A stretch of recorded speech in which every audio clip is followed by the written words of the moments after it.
The book of Esther, it's one of the more exciting and curious books in the Bible. The story is set over 100 years after the Babylonian exile of the Israelites from their land. And while some Jews did return to Jerusalem, remember Ezra and Nehemiah, many did not. And so the book of Esther is about a Jewish community living in Susa, the capital city of the ancient Persian Empire. The main characters in this story are two Jews, Mordecai and then his niece Esther. And then there's the king of Persia, who's something of a drunken pushover in this story. And then there's the Persian official Haman, the cunning villain. Now, this is a curious book in the Bible, mainly for the fact that God is never even mentioned, not once, which might strike you as kind of odd. I mean, isn't the Bible about God? But this is a brilliant technique by the author, who's anonymous, by the way.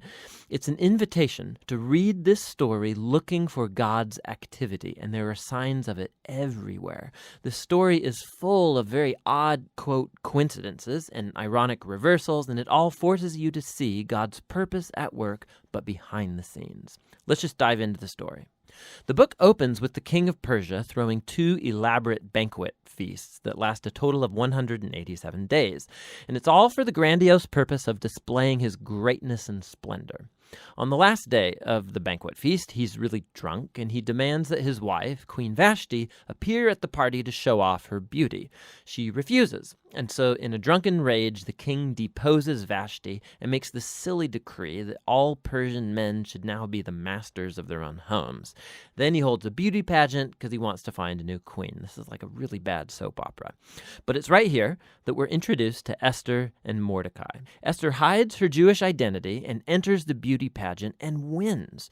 And the king is so obsessed with Esther that he elevates her to become the new queen of Persia. Now, after this, and even more serendipitous, is the fact that Mordecai just happens to overhear two royal guards plotting to murder the king. And so he informs Esther, who in turn informs the king, and Mordecai gets credit for saving the king's life. Now, right here from the beginning, God's not mentioned anywhere, but this all seems providentially ordered. What is it that God's up to? You have to keep reading. We're next introduced to Haman, who's not actually a Persian. He's called an Agagite. He's a descendant of the ancient Canaanites. Remember 1 Samuel chapter 15.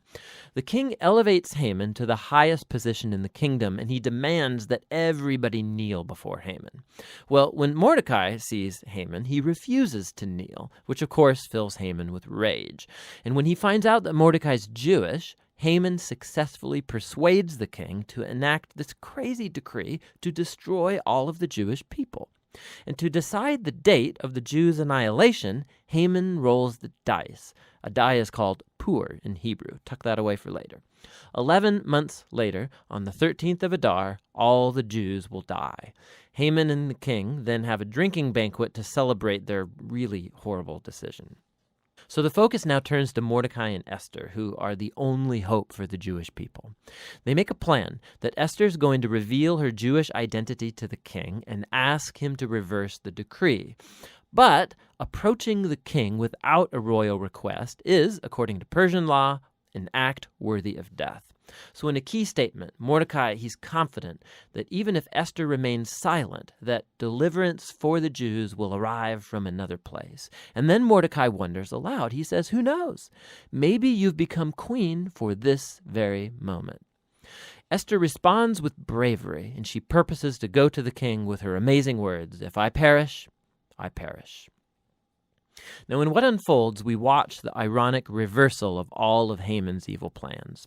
So Esther hosts the king and Haman at a first banquet, and she says that she wants to make a special request of both of them at an exclusive banquet the following day. So Haman leaves the banquet totally drunk, and he sees Mordecai in the street. He fumes with anger, and he orders that a tall stake be built so that Mordecai can be impaled upon it in the morning.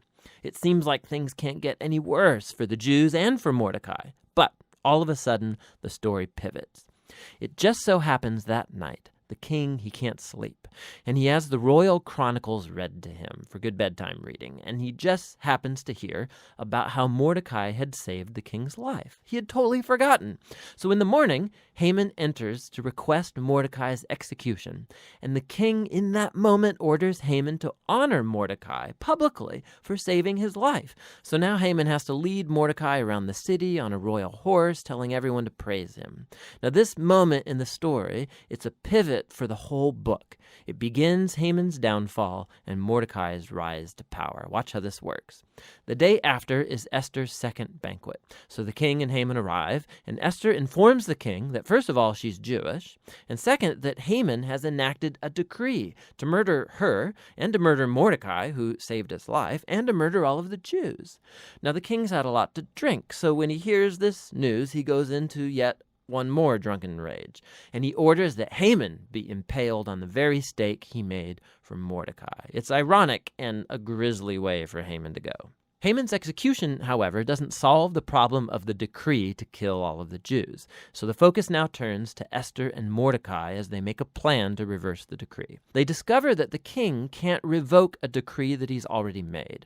So instead, the king commissions Mordecai to issue a counter-decree. On the appointed day that all of the Jews were supposed to be killed, the 13th of Adar, now the Jews are ordered to defend themselves and to destroy any who plotted to kill them. Then Mordecai, Esther, and Jews everywhere hold banquets and feasts to celebrate this new decree, and Mordecai is elevated to a seat beside the king.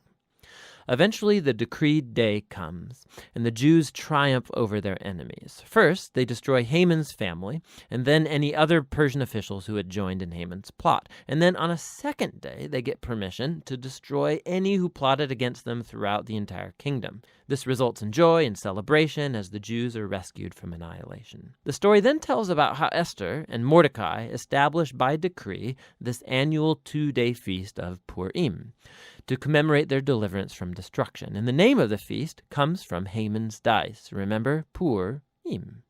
The book concludes with a short epilogue as Mordecai is elevated to second in command in the kingdom, and we are told now of his royal greatness and splendor as the Jews thrive in exile.